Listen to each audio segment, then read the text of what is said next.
que c'est comme ça, Télématin, des infos tous azimuts. Vous passez de la Lycie à Mozart. Quel est le rapport? Aucun.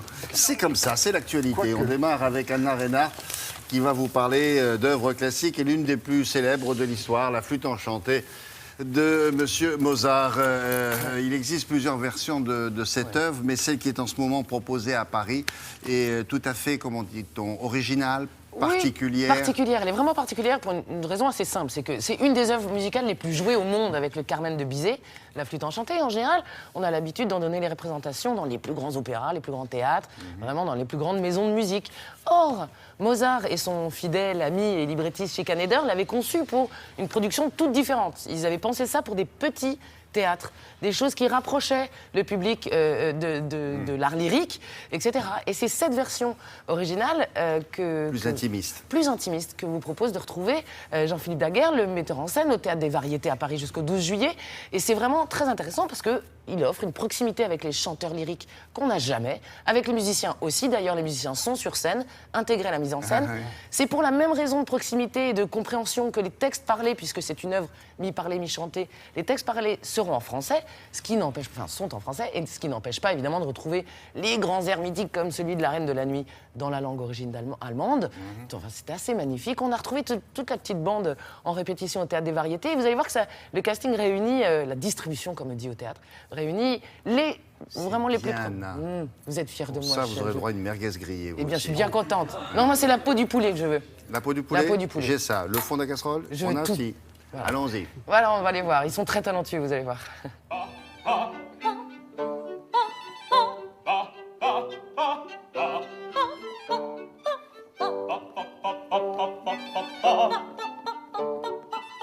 La particularité de cette flûte, c'est surtout qu'elle mélange musiciens, chanteurs, danseurs, comédiens sur scène.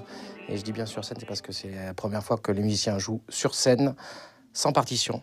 Ils sont au centre du jeu et c'est la vraie originalité au départ de ce projet. Si vous voulez bien, vous avez encore 5 minutes pour faire peut-être un truc un peu par cœur, tu vois, un petit travail d'un air un peu compliqué. Pamina? Non? Allez, Ouais, Pamina. par exemple.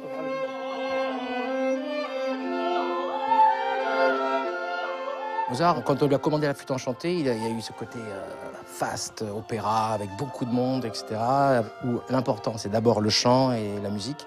Et il a eu envie ensuite de l'amener vers le peuple et de le jouer dans les théâtres. C'est ce qu'on fait dans ce spectacle. On reprend cette idée-là, c'est se rapprocher du public, plus populaire, moins habitué d'aller à l'opéra.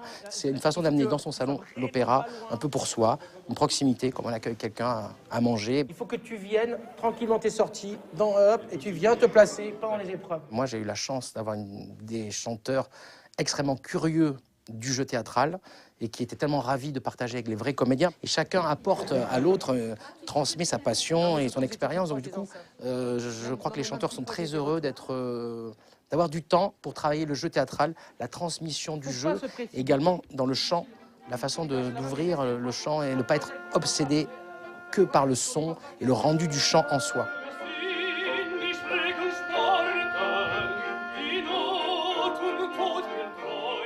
Ce sont des chanteurs en général très jeunes, qui ont tous une expérience à l'opéra. Ils ont tous joué dans des grandes scènes nationales d'opéra. Mais c'est vrai qu'on a eu envie de tabler sur cette jeunesse par rapport à l'énergie de troupe que l'on cherche.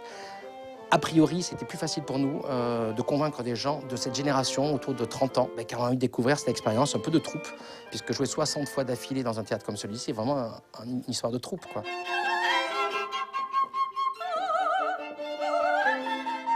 C'est sûr que les airs de la flûte enchantée, c'est des tubes. Donc l'air de la Reine, l'air de Papageno, Papagena, les airs de Tamino, Pamina, ce sont des airs, tout le monde les connaît. Quand on est face à des airs comme ça, on se dit, attention, c'est le moment solennel de l'air, donc on touche à rien.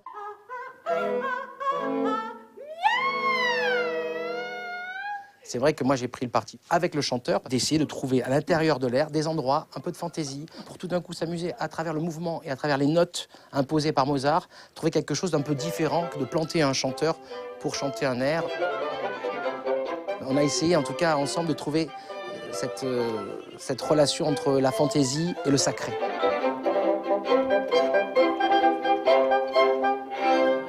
Ami très fidèle. Ah oui, c'est vrai que ça fait un peu moins Oui, c'est ça. Ouais. C'est exactement ce qu'avait voulu Mozart à l'époque Ah bon. de sa création. La première représentation en 1791, c'était dans un petit théâtre des faubourgs de Vienne. Et c'était vraiment ça. Le public était bien plus populaire que dans les grands opéras. Non, mais à l'époque, c'était ça, oui, c'est vrai, vous avez raison. Exact. Mais Et- Wolfgang Amadeus était un homme humble, Oui, rigolo et humble. bien Bon. sûr, c'est jusqu'au 12 juillet. Merci beaucoup. Tiens, à propos de musique, vous